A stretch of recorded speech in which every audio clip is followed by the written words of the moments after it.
আচ্ছা দেখো তো আমার আজকের এই ড্রয়িংটা কেমন লাগছে, আমি ঠিক বুঝতে পারছি না, মনে হয় একটু গন্ডগোল আছে, কমেন্টে জানাতে ভুলবে না যেন। যে রূপটা এখন দেখতে পাচ্ছ তা কেবলই আমার হাতের পেন্সিলের খেলার নয়। আরে তাহলে কি? এটা তো আমার কৃষ্ণের মায়া।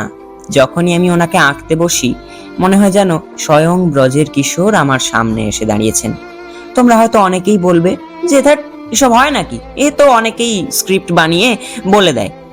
আরে না, প্রথমে পেন্সিলের আঁচড়ে যখন ওনার ঘুমন্ত চোখ দুটো ফুটিয়ে তুলছিলাম আমার মনে একটা অন্যরকম শান্তি আসছিল। সেটা যে করবে সেই শুধুমাত্র বুঝতে পারবে, বাইরে থেকে অন্য কেউ তা উপলব্ধি করতে মোটেই পারবে না। ওই যে মণ্ডপে বসা কৃষ্ণের স্নিগ্ধ হাসি, ওই যে কপালে তিলক, সবই যেন জীবন্ত। এরপর নীল রঙের উজালাটা যখন ওনার অবয়বের উপর ঢেলে দিলাম সেই মাত্রই যেন মনে হলো আকাশ থেকে নীল মেঘ যেন দেবকের ছেলের উপর নেমে আসছে।